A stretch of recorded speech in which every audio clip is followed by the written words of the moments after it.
Hey, this is Notser. We're doing the user replay of the week. SavingJ is in the Tier 8 American Cruiser, New Orleans. If you have a replay you would like to submit, please submit it to notserreplay@gmail.com. Please have the replay file, in-score screenshots, 1 to 2 sentence summary, and please include the ship name in the title of the email. That really helps me out. If you cannot produce an amazing game, maybe you can produce an amazing moment. All you have to do for that is include a timestamp for the moment in the replay. If your replay was not selected this week, maybe it will be selected next week.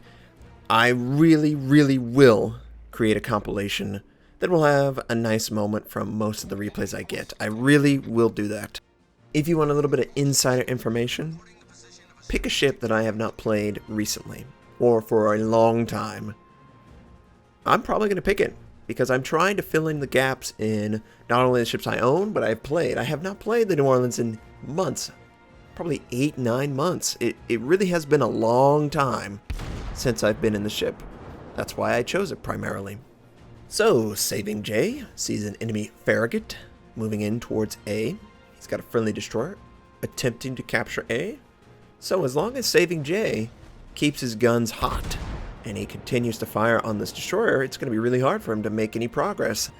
In fact, this is a little bit suicidal from the enemy destroyer. Once he's realized he's engaging a cruiser at short range, he's got to pull back. There's really no option where he's going to find success. SavingJ at any moment could decide to use radar, but he probably understands that this guy is going to kill himself. He's just too far forward. And he's landing a lot of shots, doing a lot of damage. 3,600 points of damage. I think the friendly destroyer is going to land his torpedoes. Yeah, he's going to.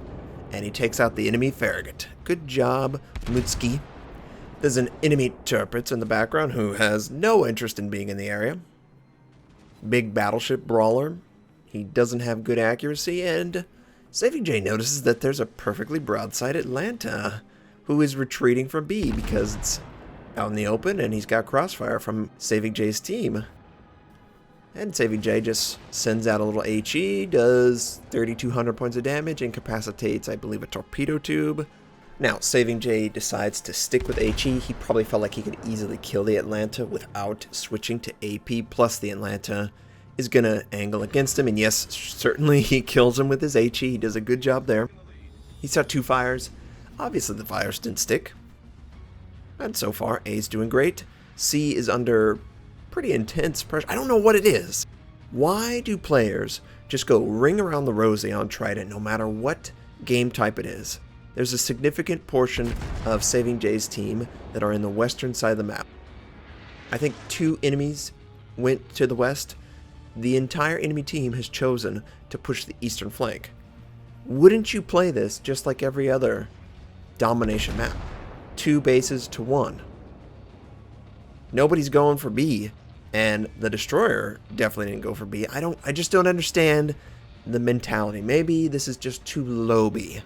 But at high tier, you would never want to see your destroyers fan out and try and get all 3 points. The map is too small. There's no way you could do that. Now, SavingJ is engaging the enemy Hugh. He set him on fire. The enemy put it out.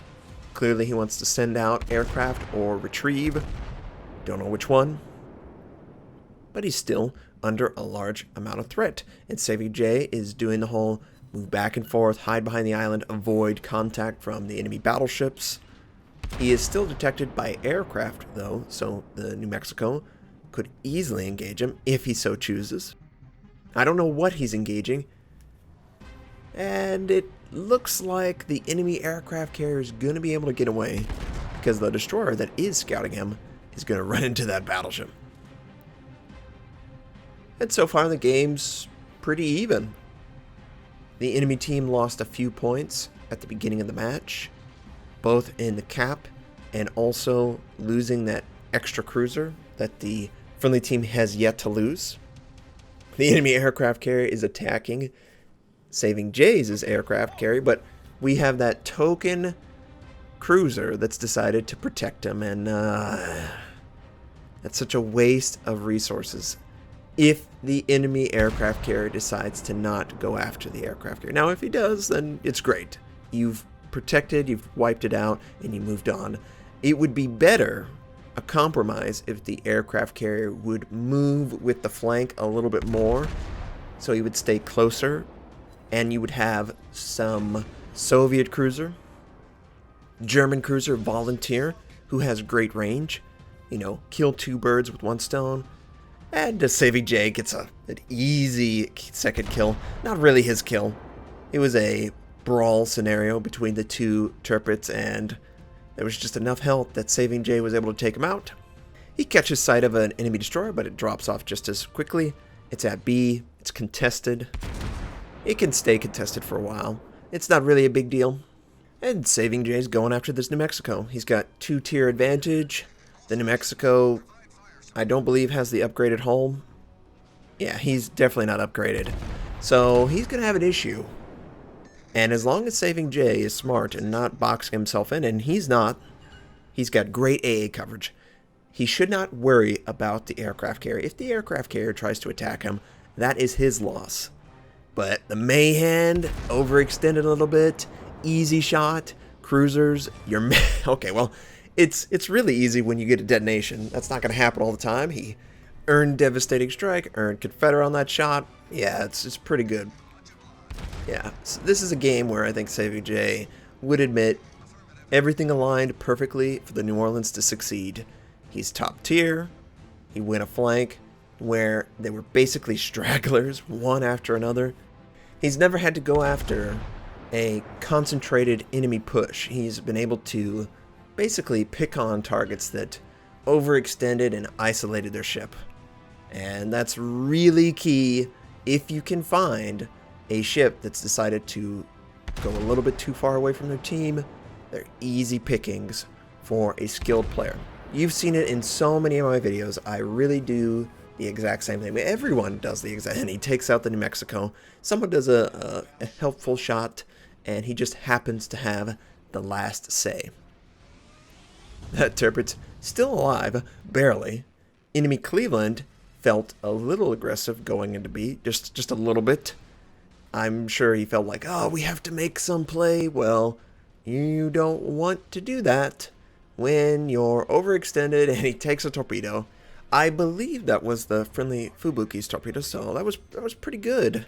It's not easy hitting bow on torpedoes. You kind of got to get a little lucky that the player decided to sail in just the wrong place at the wrong time.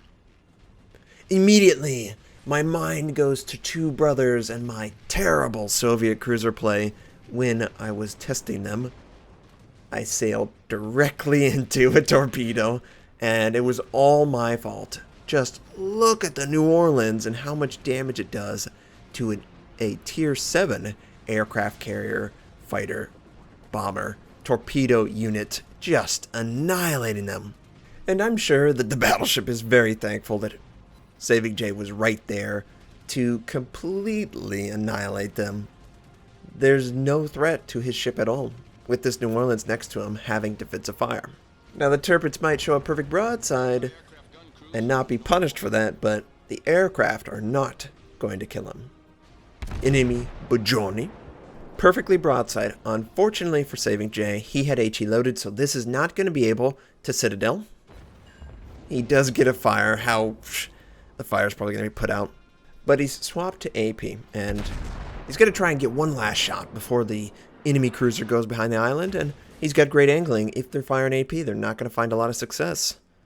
Enemy North Carolina in the background could possibly be a target. He does have AP loaded, but it is a broadside battleship. It will still be effective if he can land it around the superstructure and the top of the hull. That's really the ideal position for AP at a broadside, and it looks like he does a good job. Yeah, 3,500 points of damage. Not bad. He is capturing B, which at this point is not significant at all. It's more that he's getting in position to use this island to shield from the enemy and decide who to engage. Right now, this North Carolina is the only target that is a threat to him. All the other cruisers are behind an island.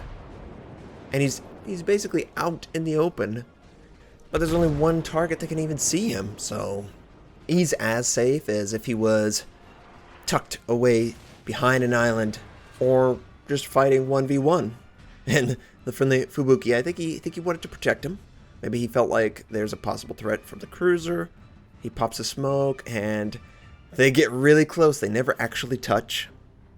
This enemy, Nuremberg, is showing a perfect broadside. AP is the perfect ammo type in this scenario. Is he going to get the target? I think he let him a little bit too much, just a hair. Also note that he's not scouted. He's in smoke. A cruiser with 203mm guns against a broadside target. And he fires again, and I think he let in too much. The Nuremberg is turning. This is not what we want to see, SavingJ. We want to see big citadels. You only have 4 kills. Come on. You could do way better than that. And eventually the Nuremberg gets to another broadside, and he does 3 citadels for 15,000 points of damage. That's what we want to see right there. Is he going to burn down before SavingJ can fire? I think SavingJ lets out 1 token, which should be enough. Yes, it's enough. He takes out the Nuremberg, earns Kraken Unleash. His AP against the Alba, not very successful, but that was more just to use the gun cooldown. One thing that SavingJ and a lot of players need to get into the flow is to keep those guns hot. There's no disadvantage to using your gun cooldowns all the time. The only risk is obviously you're announcing your presence to the enemy in this Alba, perfect broadside. Ooh, 21,000 points of damage. That Alba probably did not expect 4 citadels from the New Orleans, and he returns fire with his puny 6 guns with HE. Not quite the same response, and SavingJ gets another 2 citadels, finishes off the target. All that's left, enemy North Carolina, and he's hiding. And the Bajorni, who has a near perfect broadside, and SavingJ has the AP. So I would expect a lot of damage. Yep. 9,600 points of damage. Just great shell placement by SavingJ. You could really see a player who knows how to work their ship. It's just so devastating, right? He takes out the enemy Soviet cruiser, and he sustains very little damage. Even the last salvo does nothing. He's never going to catch that North Carolina. That North Carolina is committed to not dying. He's just going to hide behind the island. So let's just talk about how awesome SavingJ is in the New Orleans. 7 kills. That's a pretty good number. 10 citadels. That's also pretty good. 12 fires. 15 aircraft shot down. He's not even broken 50% life on the ship. I don't think he had to use radar once.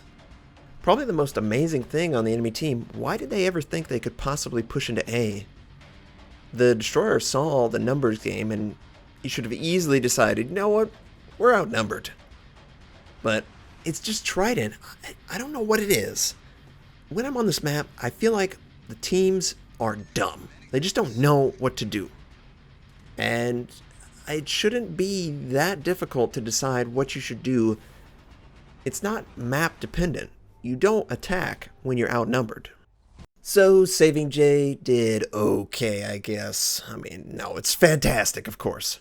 I remember playing the New Orleans and dreading the entire experience, but I think I would do a better job now with my AP knowledge. SavingJ got Confederate, Kraken Unleashed, Devastating Strike, High Caliber, 7 kills, 12 fires, 10 citadels, 148,000 points of damage, over 550,000 credits earned. Just a fantastic display by SavingJ. He earned 3,350 base XP. Just a super carry. I think he outscored 80% of the enemy team just by himself. Just a fantastic display. Since we know he did 148,000 points of damage, 70,000 from AP, 76,000 from HE, because obviously fires are only set from HE, unless of course he's running demolition. I don't think he is though. I never saw it actually occur when he was using AP, but just a great game. Thank you, SavingJ, for sharing with us. This is a game in New Orleans that's one for the ages. 14-minute game, 148,000 points of damage. Hell yeah. So I will be revisiting pretty much every ship that you have not seen in the last month, 2 months. I have easier access than most to get this content, so it will happen. I am reading all of the comments. Whether I reply or not, I'm sorry. I try and answer questions as quickly as I can. I know I dropped off a little bit there, but I really do read them all. I really appreciate all the support. I hope you enjoyed this game by SavingJ. Thank you, SavingJ, for sharing it with the community. I hope you have a fantastic day, and I'll catch you next time.